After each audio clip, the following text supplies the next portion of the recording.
Hey guys, आज की video में हम कवर करेंगे एक नॉवल और उसके मेन जो सिंबल्स हैं उसके बारे में। तो नॉवल का नाम है Wide Sargasso Sea. So this is written by Jean Rhys. ये एक ब्रिटिश ऑथर थी और इनका जो वर्क था इससे पहले के जितने भी वर्क थे जैसे कि गुड मॉर्निंग है या फिर मिडनाइट है या फिर और अदर वर्क्स जो थे वो फेमस नहीं थे और इसीलिए इनकी ज़्यादा उस टाइम पे डिमांड नहीं थी। लेकिन जैसे ही ये वाइट सरगासो सी ये नॉवल आई तो इनकी जो डिमांड थी, पॉपुलैरिटी थी, वो एकदम से राइज हो गई, बढ़ गई और ये पब्लिश हुई थी 1966 में। तो फर्स्ट ऑफ ऑल ये जानना ज़रूरी है कि ये किस चीज़ पर बेस है। तो ये जो नॉवल है हम इसे बोल सकते हैं कि ये जेन आयर का प्रीक्वल है, मतलब कि उसके पहले की स्टोरी को कवर करेगा। अगर आपने जेन आयर पढ़ी है तो दैट्स अ गुड थिंग, अगर नहीं पढ़ी है तो भी कोई बात नहीं। बट अगर आप उसे पढ़ते हैं you start realizing like you fascinate by the character of Jane Eyre and the Bertha Mason the mad woman in the attic. So ये उसी के बारे में है, उसके बैकग्राउंड के बारे में है और इसका जो जॉनरा है वो पोस्ट कॉलोनियल नॉवल है। और इसके ऊपर एक क्वेश्चन भी आया था इसी साल 2020 में एमए एंट्रेंस में कि ऐसी कौन सी नॉवल है जो जेन आयर के रिस्पॉन्स में लिखी गई थी। सो इसको आज हम कवर करेंगे और मेनली हम कवर करेंगे the concept of symbols in the Wide Sargasso Sea. So जो ये नॉवल है ये एक फेमिनिस्ट टेक्स्ट है और एंटी कॉलोनियल रिस्पॉन्स है शैरलोट ब्रॉन्टे की जो नॉवल थी जेन आयर उसके ऊपर। फेमिनिस्ट मेनली इसलिए है क्योंकि ये एक्सप्लोर करती है जो रिलेशनशिप होता है पावर का बिटवीन मैन एंड वुमेन, वो अनइक्वल होता है।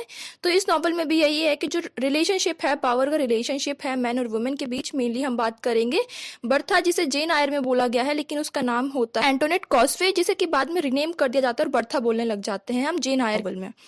तो हम देखेंगे कि ये कैसे पोस्ट कॉलोनियल नॉवेल्स में फिट होती है, जैसे कि उसके थीम्स में, जैसे कि रेस है, डिस्प्लेसमेंट है। तो जो इस नॉवल का जो बैकग्राउंड है या फिर जो ये नॉवल कवर करेगी वो मेनली बैकग्राउंड है रॉचेस्टर की मैरिज से। रॉचेस्टर जिसे कि जेन आयर लास्ट में शादी करती है या फिर वो उसके साथ रहती है, मिस्ट्रेस होती है उसकी। तो हम इसको कवर करेंगे, देखेंगे कि कैसे जो रॉचेस्टर की जो मैरिज है बर्था के साथ, मतलब कि एंटोनेट के साथ, वो कैसे रुइन हो जाती है और जो बर्था है, एंटोनेट है, वो कैसे पागल हो जाती है या फिर वो मैड वुमेन कैसे बोलने लग जाते हैं लोगों से। मेनली जो ब्रॉन्टे की नॉवल थी उसमें बोला गया था mad women in the attic, जो कि थॉर्नफील्ड हॉल में कैद कर ली जाती है या फिर वहाँ पर उसे कैद करके रखा जाता है।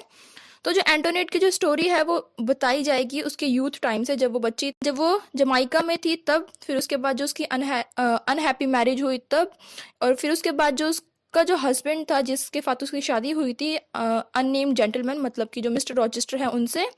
उसके बाद जो रॉचेस्टर है उन्होंने अपनी वाइफ को एक नया नाम दे दिया, उसे रिनेम कर दिया बर्था के नाम से। उसने उसे ये डिक्लेयर कर दिया कि वो एक मैड वुमेन है और उसे वो जहाँ की वो थी, जमाइका की थी, उसे इंग्लैंड ले जाता है। वहाँ पर उसे पूरे जो वर्ल्ड है उसे आइसोलेट कर देता है, रेस्ट ऑफ द वर्ल्ड से हटा देता है, एक मैंशन में अपने अपने महल में, अपने बंगले में उसे कैद कर लेता है। तो ये मेनली जो पेट्राकल सोसाइटी थी उसके ऑपरेशन के हिसाब से चलती है कि कैसे उसे यहाँ पे कैद कर लिया गया है, क्योंकि जो उसकी फैमिली है, जो सोसाइटी है, जो उसका हस्बैंड है मेनली जो रॉचेस्टर है, वो उसे पूरी सोसाइटी से अलग कर देते हैं और उसके ऊपर ऑपरेशन डाला जाता है, सप्रेस किया जाता है उसे।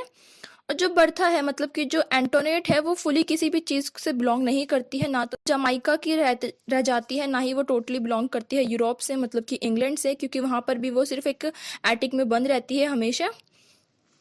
तो इसमें मेन कुछ सिंबल्स यूज़ हो रखे हैं, जैसे कि फायर का सिंबल यूज़ कर रखा है इसमें, इंसैनिटी है, पैरेट है, कलर, गार्डन एंड फॉरेस्ट। इसको हम अपनी नॉवल में कवर करेंगे, वीडियो में कवर करेंगे। तो सबसे पहले ये जानना ज़रूरी है कि जब ये नॉवल स्टार्ट हुई है, मतलब कि जब ये लिखी गई थी, जिस टाइम का इसका सेटअप रखा गया है, उस टाइम पे जो स्लेवरी थी वो अबॉलिश हो चुकी थी, मतलब कि जो स्लेवरी अबॉलिशन एक्ट था 1833 का, वो लागू हो गया था। और उसके बाद से जो ब्रिटिश एम्पायर था, जो ब्रिटिश एरिया थे, वहाँ से जितने भी स्लेव्स थे उन्हें हटा दिया गया था, क्योंकि अब स्लेवरी नहीं होगी। और जो बर्था है, मतलब कि जो एंटोनेट है, उसकी फैमिली भी इसी से बिलोंग करती थी, मतलब कि उनके बहुत सारे स्लेव्स हुआ करते थे। तो फर्स्ट सिंबल से हम स्टार्ट करेंगे। तो फर्स्ट सिंबल है फायर का। तो जो फायर का यूज़ दिखाया गया है नॉवल में वो दो तरीके से सिंबलाइज करता है, क्योंकि जो फायर है वो एक तरफ सिंबलाइज करता है डेथ, डिस्ट्रक्शन या फिर रिबेलियन को, लेकिन ये और भी चीज़ों को दिखाता है, रिप्रेजेंट करता है, जैसे कि होप को या फिर रिडेम्पशन को।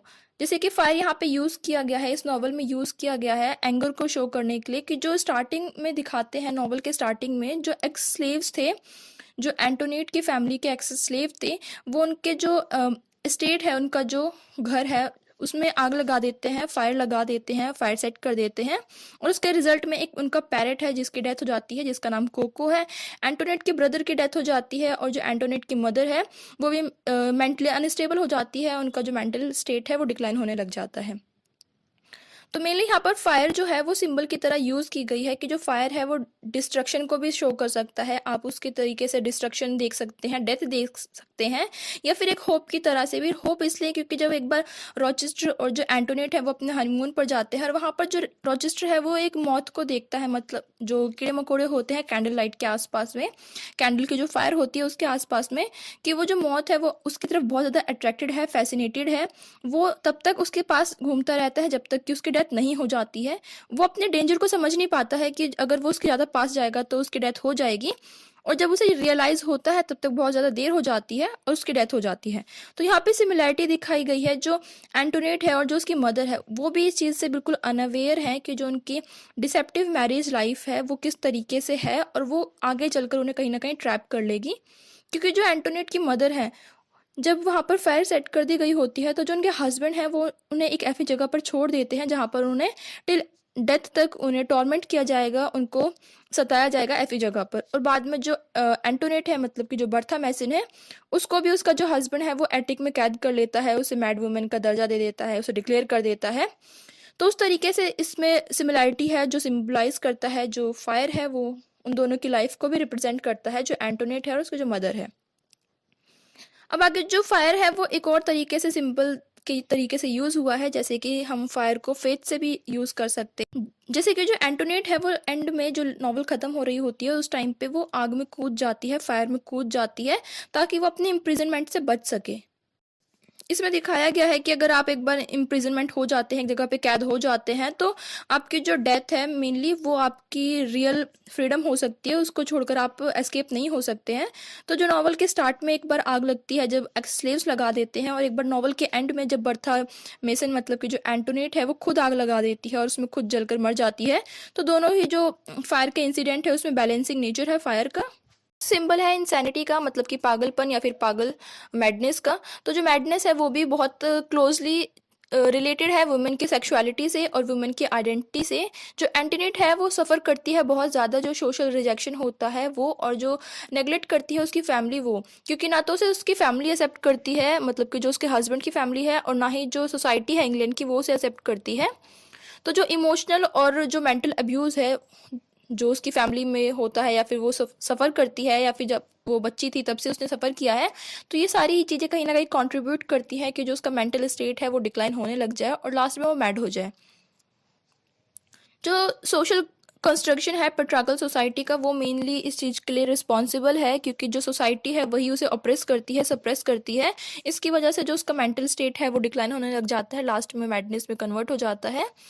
और ऐसा भी बताया गया है इस नॉवल में कि जो एंटोनेट है उसे एक स्कूल में भेजा जाता है ताकि वो वहाँ पर जाए और लर्न कर सके हाउ टू चास्ट या फिर ब्यूटीफुल, ऑबिडियंट। तो मेनली ये सारी चीज़ें वो हैं कि एक वुमेन को, या फिर अगर हम बात करें एंटोनेट की, तो उसे सिखाई जा रही है मेनली इसलिए ताकि वो सीख सके कि कैसे मेंस के लिए सबमिसिव रहना है, उनके नीचे ही रहना है, दबकर रहना है, इस तरीके से कि वो अपनी आवाज़ ना उठा सके, और वो अपनी सारी ही जो इनहेरिटेंस होती है, प्रॉपर्टी होती है, वो भी लूज़ कर देती है। क्योंकि जितनी भी प्रॉपर्टी उसके पास होती है वो सारी वो सारी की सारी जो प्रॉपर्टी है वो उसके हस्बैंड को पास हो जाती है, मतलब कि मिस्टर रॉचेस्टर को पास हो जाती है। और अब उसके जाने के बाद, उसकी प्रॉपर्टी के जाने के बाद, कोई भी चीज़ ऐसी नहीं है जो उससे बिलोंग करे। उसकी बॉडी, उसका माइंड, उसका सोल, सब कुछ जो है वो मिस्टर रॉचेस्टर से ही बिलोंग करेगा। नेक्स्ट जो सिंबल है वो यूज़ किया गया है पैरेट का, मतलब कि बर्ड का। जो पैरेट है वो, मतलब कि जो एंटोनेट की जो मदर थी उनका पैरेट है, उनका पेट पैरेट है, और ये सिंबलाइज करता है फ्रीडम फ्रॉम कैप्टिविटी से, मतलब कि आपकी जो आप जहाँ पर इम्प्रिजनमेंट हुए हैं वहाँ से आपकी फ्रीडम को सिंबलाइज करता है। जो स्टेट है वो जला दिया जाता है जब स्टार्टिंग में, और उसी जब वो जल जाता है उनका जो स्टेट है तो उसी में उसकी भी डेथ हो जाती है, मतलब कि जिसका नाम कोको है। जो पैरेट कोको है वो वहाँ से बचने की कोशिश करता है, अटेम्प्ट करता है कि वहाँ से बचकर चला जाए, लेकिन बर्ड जो है वो उतना ही सफ़र करता है और उसकी जो डेथ हो जाती है लास्ट में, क्योंकि जो उसके विंग्स हैं वो उसे उड़ने नहीं देते हैं, वहीं पे कहीं पे क्लिप्ड हो जाते हैं। और वहाँ से उसे डेंजर से भागने नहीं देते हैं। और ये सेम चीज़ सिम्बलाइज करती है कि जो एंटोनेट है और जो उसकी मदर है उनकी कैप्टिविटी कैसी है सोसाइटी में। सोसाइटी भी उन्हें फ्री नहीं होने देती है, उनके ऊपर ऑपरेशन डालती है, उन्हें सप्रेस करती है मेनली कि वो वहीं पर रहें। उनकी जो फ्रीडम है वो उन्हें नहीं मिल सकती है। जैसे जो बर्ड है वो वैसे ही जो एंटोनेट है वो भी नेचुरल इन्वायरमेंट से दूर कर दिए गए हैं। जैसे कि एक पैरेट होता है, आप उसे कैद कर लेते हैं आप एक केज में, उसी तरीके से जो एंटोनेट है उसे भी कैद कर लिया गया है। वो जमाइका की थी लेकिन अब वो यूरोप आ गई है, इंग्लैंड आ गई है। और जो उसका हस्बैंड है उसने उसे एटिक में बंद कर दिया है, कैद कर दिया है, इम्प्रिजनमेंट कर दिया है मेनली। तो यहाँ पर जो बर्ड है वो सिम्बलाइज करता है कहीं ना कहीं एंटोनेट को, मतलब कि बर्था मैसन को। जो कोको की डेथ है, मतलब कि जो पैरेट की डेथ है वो इतनी ज़्यादा पिटीफुल होती है, तो ये कहीं ना कहीं फोर शेडो है उस चीज़ के लिए जो एंटोनेट है और जो उसकी मदर है उनका फेट क्या होने वाला है, उनका फ्यूचर क्या होने वाला है। एक बार अगर आप कैप्टिविटी में फंस जाते हैं तो उसके बाद जो डेथ है, death is the only way to get your freedom और रिगेन योर लाइफ। तो वो बिल्कुल सेम टू सेम सिविलाइज होती है जैसे कि पैरेट है, उसी तरीके से जो एंटोनेट है और जो उसकी मदर है उन दोनों का भी फेट है, उन दोनों का भी फ्यूचर वैसे ही है। नेक्स्ट सिंबल इसमें यूज़ किया गया है कलर का। तो कलर मेनली यहाँ पर दो कलर की बात करी गई है, एक रेड ड्रेस और एक वाइट ड्रेस। रेड ड्रेस जो है वो सिंबलाइज करती है एंटोनेट की स्ट्रेंथ को, सेक्सुअलिटी को और रिबेलियन को, जो चीज़ें वो रॉचेस्टर के अगेंस्ट में करती है। और यहाँ पर जो डेथ है वो कहीं ना कहीं जो कैरेबियन मिस्ट्री थी नेचर की उसके बारे में भी याद दिलाती है। और जो एंटोनेट है, मतलब कि जो बर्था मेसन है, वो कहीं ना कहीं ड्रेस के पीछे फैसिनेटेड है, उसके लिए फैसिनेटेड है, क्योंकि वो चीज़ें जो ड्रेस है वो उसे उसकी क्रियोल आइडेंटिटी को रिप्रेजेंट करती है, उसकी याद दिलाती है। और जो वाइट ड्रेस है मेनली वो इसका अपोजिट में चलती है। वाइट ड्रेस सिंबलाइज करती है प्योरिटी को और कन्फर्मिटी को। जो वाइटनेस है वो रिप्रेजेंट कर रही है कि जो इंग्लिश सोसाइटी है वो क्या चाहती है बर्था से, एंटोनेट से, कि वो क्या चाहती है उससे। और जो एंटोनेट है वो कहीं ना कहीं इन सभी चीज़ों को रिजेक्ट कर देती है, वो रिजेक्ट करती है उन चीज़ों को जो वाइट ड्रेस सिंबलाइज करते हैं या फिर वाइट ड्रेस जिसके लिए स्टैंड करती है। क्योंकि इंग्लिश जो लोग हैं, जो इंग्लैंड के लोग हैं, उन्होंने भी उसकी फैमिली को रिजेक्ट कर दिया था, निगलेक्ट कर दिया था। नेक्स्ट सिंबल है इसमें गार्डन का। जो गार्डन है वो एक बहुत ज़्यादा इंपॉर्टेंट सिंबल के तरीके पे दिखाया गया है। जो एंटोनेट है वो उसकी जो लाइफ है बहुत ज़्यादा आइसोलेटेड है, वो लोनली रहती है हमेशा। और जो लोग हैं वो उसे एज अ आउटसाइडर देखते हैं, उसे ऐसे ट्रीट नहीं करते हैं कि वो वहीं की है, क्योंकि जो उसकी फैमिली बैकग्राउंड है उसमें थोड़ी सी कन्फ्यूजन है लोगों को कि वो वाइट है या ब्लैक है। तो इसीलिए ना तो वो ब्लैक के साथ अपनी सिंपैथी दिखा पाते हैं, ना ही वाइट के साथ। और यहाँ तक कि जो एंटोनेट है उसका कोई फ्रेंड भी नहीं है, इसी वजह से उसकी एक फ्रेंड बनती है जिसका नाम टिया है। जो टिया है वो भी लास्ट में उसे पुअरली ट्रीट करती है, जिसकी वजह से जो एंटोनेट है उसका जो नेचर है वो रैंडम से चेंज हो जाता है। वो नेचर को ज़्यादा पसंद करने लग जाती है रादर देन ह्यूमन बीइंग और पीपल। तो वो अकेले ही गार्डन में यहाँ वहाँ चलती है। तो जो उसका गार्डन का टाइम होता है वो उसे पीस देता है, कंफर्ट देता है। और जो आउटसाइड वर्ल्ड है वो बहुत ज़्यादा हार्श है उसके लिए, हार्श रियलिटी है उसके लिए। तो वो उस गार्डन में इतनी खुश होती है कि वो उस गार्डन को कंपेयर करती है और ऐसा सोचती है कि ये गार्डन ईडन गार्डन से भी ज़्यादा खूबसूरत है। मतलब कि जो गार्डन ऑफ ईडन था जहाँ पर एडम और ईव थे। और यहाँ पर सिंबल दिखाया गया है कि जैसे कि एडम और ईव को वहाँ से फेंक दिया गया था, गार्डन ऑफ ईडन से निकाल दिया गया था, वैसे ही जो एंटोनेट है और जो उसकी फैमिली है उन्हें भी हार्श रियलिटी में फेंक दिया गया है, जो उसे एक्सेप्ट नहीं। और लास्ट इसमें जो सिंबल है वो है फॉरेस्ट का। और ये फॉरेस्ट बिल्कुल ही गार्डन के अपोजिट में चलेगा। जैसे कि गार्डन का सिंबल था हर एक चीज़ को ब्यूटीफुल है, पीसफुल है, और जो गार्डन है वो बहुत ज़्यादा एविल प्लेस है, डेंजरस है। जो एंटोनेट है वो बहुत सारी ड्रीम्स को देखती है इस नॉवल में, और मेनली वो ड्रीम्स में देखती है कि वो अकेले फॉरेस्ट में चल रही है। कभी वो ऐसे पर्सन के साथ चल रही है जिससे जो उससे मतलब कि एंटोनेट से जो हेट करता है या फिर डेविल है। और ये सारी जो चीज़ें हैं, ये जो उसके ड्रीम्स है वो उसे स्कैरी बना देते हैं, वो डरने लग जाती है इन सब चीज़ों से। वो जब अपने सपनों को देखती है कि जो जंगल है वो फॉरेस्ट है कैसे है, अनफेमिलियर प्लेस है, वो वहाँ पर खो गई है, जो वहाँ की ट्रीज़ हैं वो उसके लिए अनफेमिलियर है। तो वो कहीं ना कहीं जब एंटोनेट थी वो नेचर के लिए कितना ज़्यादा लव फील करती थी, अपनी जो अप्रिसिएशन था वो था उसका नेचर के लिए, लेकिन रैंडम से जो उसका जो लव था नेचर के लिए वो चेंज हो जाता है। अब चीज़ें फैमिलियर नहीं है, अब उसे वो सारी चीज़ें स्कैरी लगती हैं, डरावनी लगती हैं। तो ये जो इंसिडेंट है, ये जो एपिसोड है, ये कहीं ना कहीं फोर शेडो करता है, सिंबलाइज करता है इसकी लाइफ में आगे क्या होने वाला है। Something she once loved now haunts her. जैसे कि जो नेचर है वो पहले उसे पसंद करती थी, उसे प्यार करती थी, लेकिन सडनली जो नेचर है वो उसे हॉन्ट करने लग गया है। और ये अपकमिंग वार्निंग थी उसकी लाइफ की कि जिससे वो शादी कर रही है, मतलब कि रॉचेस्टर से, जिसे वो पसंद करती है। लास्ट में कहीं ना कहीं वो उसे हॉन्ट करेगा और वो ऐसा ही होता है, उसे वो पागल बना देता है और एटिक में कैद कर लेता है। अब इसके कुछ ड्रीम्स हैं, जैसे कि वो ड्रीम्स में देखती है जो भी चीज़ें, तो इसका जो ड्रीम है वो सिंबलाइज करती है कन्फ्यूजन को, फियर को, अनफेमिलियरिटी को। जो उसके ड्रीम है वो फोर शेडोइंग है कि जो उसका फ्यूचर है वो कैसे होने वाला है, जैसे कि taken by someone who hates, जैसे कि अपनी उसने ड्रीम्स में देखा था किसी अननोन पर्सन के साथ वो चल रही है, और ये वही है, मतलब कि रॉचेस्टर उसका हस्बैंड जो उसे हेट करता है, मतलब कि जो रॉचेस्टर है वो अपनी वाइफ को बिल्कुल पसंद नहीं करता है। और अनफेमिलियर प्लेस वो देखती है, वो उस जंगल को पहचान नहीं पाती है, और ये अनफेमिलियर प्लेस होता है उसकी लाइफ में आगे चलकर, जो इंग्लैंड है वो। तो मेनली इसमें यही जो सिंबल्स है यूज हो रखे हैं। I really hope that you like the video, and if you like the video then make sure that you hit the like button and do subscribe my channel. Thank you.